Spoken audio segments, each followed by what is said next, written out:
Байна уу? Танд энэ өдрийн мэндийг хүргэе. Намайг Сувдан Чимэг гэдэг цагдаагийн ерхий газрын харт эмэгтэй тэмцэх газар сэтгэл зүйчээр ажилладаг. Цагдаагийн ахлах цэцлэг цолтоо байна. Манай өөр чинь ч гэсэн өдрийн мэнд хүргэе. За. Өөрийгөө танилцуулаач. Намайг догчны анастай Монгол Улсын иргэн тэмцэл залгаантай. Одоогийн байдлаар их асуулж байна. Гомн яагаад ирэх асуулж вэ? За би ерөнхийдөө бусдын л яг ер нь багасаа бор зүрхээрээ гэж яддаг шүү дээ. Тэрэнгүүрээ өссөн. Амьдрал хэцүү юм үед ер нь зөрөгтэйгээр давсан бол гэж бодож байгаа. Хөдөлмөр хүнийг бүтээдэг гэж боддог шүү дээ. Хүнд хамгийн чухал 3 зүйл гэдэг юм л да. Эхлээд хайр авах хэрэгтэй байна. Хүсэл мөрөөдөл байх хэрэгтэй байна. Энэ хоёрын хаалтаа хийж бүтээж хөдөлгүүлэх хэрэгтэй байна. Ангисан хүн ер нь хүч чадалтай, хөрөнгө мөнгөтэй, амжилттай сайхан амьдрэх юм байна гэдэг түүхийд авдаг цэг гэж байдаг шүү. Тийм түүхийд авахлах цэгээс одоо жишээ нь самар түүхээс ч юм уу те. Тэндээсээ хөгжүүлээд өөрөө DJ болсон, тэндээсээ нэг алт мөнгөний хүнд тэтгэлийн дэлгүүртээ болсон, тэндээсээ ламбард нээсэн, гар утас засвар алт мөнгөний дархан тийм байж болох бүхэл юмар ер нь өөрийгөө хөгжүүлсэн гэж бодож байгаа.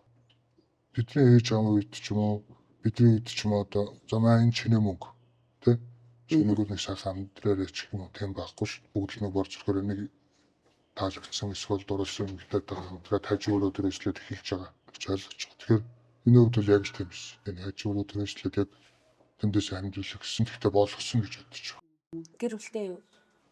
Байсан. Гэхдээ 2 хүүхэд юм байгаа. Мессеж салсан. Салт нь одоо харагдж байгаа байдлаас үүсэж байгаа юм уу те. Яг ийшээгээ орж ирэх болсон шалтгаан ч юу вэ?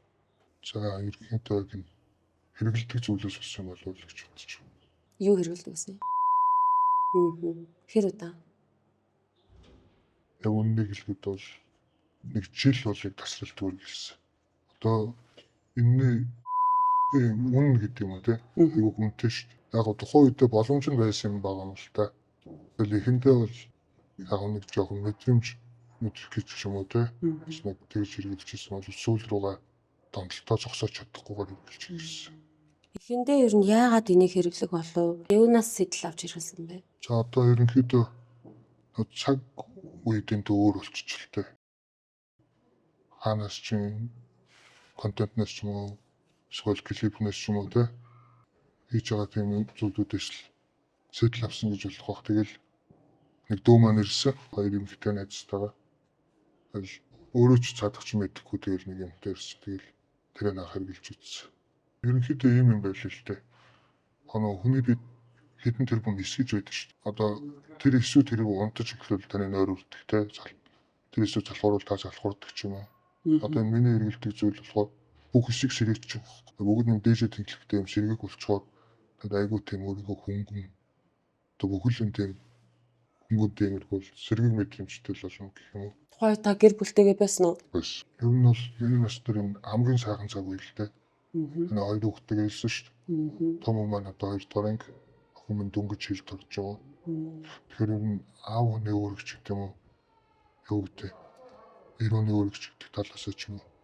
Маш буруу хэрэгэлтэй явж байгаа хгүй. Миний хувьд бол яг энэ зүйлийг хэрэглэснээр хэрвээ би энэ зүйлд оролцдог байсан бол өнөөдөр яг өөрийнхөө хийж бүтээх өссөн бүх зүйлээ итгэл дүүрэн хийгээд те өгөө хичээлд мөрөж өгөө охноо сайхан хэрэглүүлээд хантайгаа илэг бүтэн урагшаа захиараа сайхан амьдарч байгаа юм болов уу гэж хэлж байна. Энэ 20 хангад одоо юм шиг яг энэ мансууруулах хөмсдөгснөлүүд бодсон хэрэгээр орж ирсэн хүмүүс хэрүүлэн байна. Нэг 10-аад жил. Одоо яг энэ миний нэг дүү байна л та. Ингээд битээр ингээд алхах явж байна. Тэнгүүд дэлбэрсэн байл нөө гэрээ. Тэгээд өөрөө нүүр ам одоо нөгөө саган гэдэг чинь тэр чигт биенийхээ 80% төлөвлөлттэй болсон.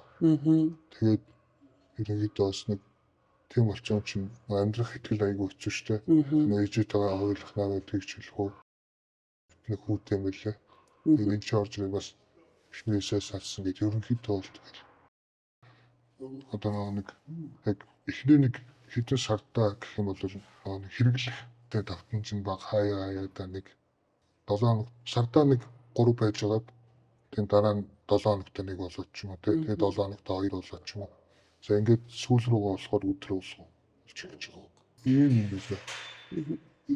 Одоо би ингээд хэрглэж явж байгаа шүү дээ. Ихэнтэй нэг хэрглэж байгаа. Тэгээд за одоо ер нь ингээд хэрэглээд байвал надад юу тохиолдох вэ? Гэт маа зөв зад уншиж үзэн танилцсан хүмүүсээс асууж гэдэг юм те. Хажууд оноос нөхөд төсгөл баригдан ч гэдэг юм иймэрхүү юм ингээд бас нэг судлаад үзэнгүүт зүвдгмөрг байна яг үүндээ. Болж юм л гэж үзэж байна. Тийм шахсан хэрэгчлөөтэй бүх боломж дүүрэн өсөлмөрөдөл биелж байгаа хайраар дүүр амьдарч байгаад өөрийнхөө жаргалыг одоо 40-100 цэнгэл бодоод ч юм уу те. Нэг буруу зүйл хийгээ явсан бол яг биомед нь бол өөрийгөө болгоомжч байна. Хууль тогтоомжийн талаар юу гэж боддөг юм? Синтетик төрөлхтний ард тамхи, химийн төрлийн ард тамхитай ингээд зуралдаа жишээ нь зардаг ч юм уу эсвэл давуулж явдаг хүмүүстэй бүр хатуу тэмцэх хэрэгтэй гэж бодож байна. А зүгээр яг нэг хэрэглээд өөрөө яг нэг уучраа олох байгаа хүмүүс гэж байгаа шүү дээ. Тийм хүмүүстэй бол одоо нэг сэтгэл хөдлөлтийн үндэсний төв гэдэг шүү дээ. Тэнийг дамжуулаад нэг өөрсдөө боломж олох хэрэгтэй болов уу гэж шууд харахаас өмнө дээ. Яг өөршигч ингээд алтгаад байхаг үгүйсэхгүй залуучуудтай хандаад хоёлаа нэг үгэлцдэг. Гэр бүл гэдэг зүйл хамгийн л үнцэнтэй юм байл л дээ. Хэрэг магадгүй хэрэгжилж үзээгүй хүн байгаа шүү дээ. Анх хэрэглээд явж байгаа ч юм уу тийм хүмүүст л хандж хэлэхэд хамгийн сүүлд нь хаана очих вэ гэдгийг л бодохыг маш сайн бодохыг тэнийг удаа өөр ганцхан олдох амьдрал шүү дээ. Тэгэхэд яг өөртөө нэг удаа ярилцах хэрэгтэй байх л гэж бодож байна. Одоо би хаан сууж байгаа л нэрийг хаана өгч байгаа л газар юу вэ гэдгийг л бодох хэрэгтэй байх л гэж бодож байна. Хурдан гараад гэр бүл хоёр хүүхэдтэй цаг цагаа зарцуулаад гэж ийм зүйл битгий оролцох барай л гэж хэлдэг.